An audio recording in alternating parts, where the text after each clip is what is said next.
General কমিটিটো আছে যে এই কমিটিবিলাক বনাই দিলে আমাৰ OBC ক্যাটেগৰি যিমান জনগোষ্ঠী পৰে তেওঁলোকৰ ৰাজনৈতিকভাৱে যাতে যিখিনি সুবিধা প্ৰয়োজন আছে পাব লগা আছে সেইটো যাতে আমাৰ ৰাজনীতিৰ জৰিয়তে যাতে আমি সকলোকে আয়ত্ত কৰিব পাৰোঁ সেইভাৱে এই ব্যৱস্থাটো আমি ৰাখিছোঁ।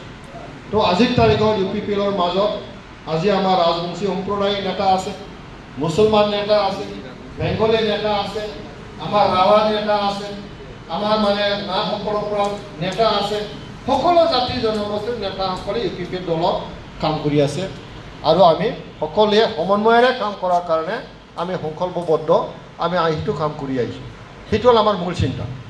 গতিকে এইটো লাইনত আমি কামটো কৰি যাওঁ। এতিয়া কাজলগাঁও সমষ্টি হিচাপে পৰিৱেশটো মই অলপ পৰ্যালোচনা কৰাওঁ আপোনালোকে হয়তো বুজিবৰ কাৰণে, পিছত আপোনালোকে অলপ নিজৰ নিজৰ মতামতটো দিব যে কাজলগাঁও সমষ্টি হিচাপে আমাৰ 2003 চনত চুক্তি হৈছিল BLTৰ লগত। 2003, 4, 5 2005ৰ পৰা আমাৰ ইয়াত নিৰ্বাচিত চৰকাৰ আৰম্ভ হৈ গ'ল। BTC হিচাপে না নিৰ্বাচিত চৰকাৰ হিচাপে আৰম্ভ হৈ গ'ল। এতিয়া কথাটো হ'ল 2005ৰ পৰা BTC চৰকাৰ হৈ গ'ল।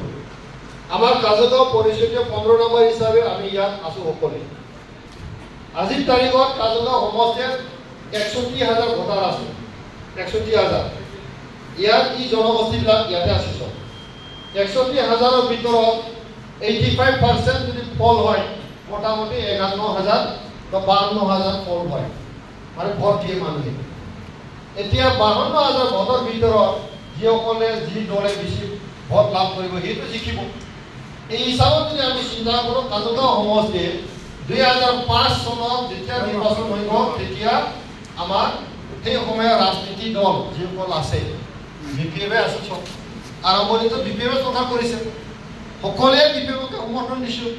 আমি তেতিয়া আফচোন আছিল, আফচোন দিয়া হৈছিল যাতে ভাল হয়, শান্তি আহি গ'ল, সকলোৱে মিলা প্ৰীতিৰে কাম কৰা যাওক, এই চিন্তাটোৰে প্ৰায় সকলোৱে BPFকে সমৰ্থন দিছোঁ। 2005 চনত চৰকাৰ হ'ল, হাগ্ৰামত মহিলাই ইয়াত চিফ হৈ গ'ল, আমাৰ চন্দন ব্ৰহ্ম ডাঙৰীয়া ডেপুটি চিফ হৈ গ'ল। তাৰপিছত 2005ৰ পিছত আকৌ 5টা বছৰ পিছত আৰু নিৰ্বাচন আহি গ'ল। নিৰ্বাচনত আকৌ BPF আহি গ'ল, BPFকে সমৰ্থন কৰি পেলাই আমি জিকালোঁ। তাতো আমাৰ পাৰিয়ান্দা জিকিলে। কিন্তু কি হৈছে যেতিয়া চন্দন ব্ৰহ্ম আহে ডেপুটি চিফ হোৱাৰ পিছত তেখেতে MLA হৈ পেলাই আমাৰ দিছপুৰত গ'ল। তাৰপিছত পানীৰাম ব্ৰহ্ম আহি গ'ল। পানীৰাম ব্ৰহ্ম জিকাৰ পিছত আকৌ পানীৰাম ব্ৰহ্ম ইয়াত BTC মন্ত্ৰী হ'ব পৰা নাই। পানীৰাম ব্ৰহ্ম অকল MCLA হৈ BTCৰ অধ্যক্ষ হৈ গ'ল। এই যে এছেম্বলি যে চলায়, এছেম্বলি চলাবৰ কাৰণে যেনেকৈ আমাৰ আসাম এছেম্বলিত তেনেকৈ অধ্যক্ষ থাকে না, BTCটো আমাৰ তেনেকৈ আছে। এতিয়া অধ্যক্ষৰ হাতত কোনো তেনেকৈ ৰাজহুৱাভাৱে মানুহক দিবৰ কাৰণে চৰকাৰী ফাণ্ড নাথাকে, সি অকল এছেম্বলিহে চলাই থাকিল। আমাৰ ৰাইজৰ কাৰণে কাম কৰিব পাৰে তেনেকৈ ব্যৱস্থা নহয়।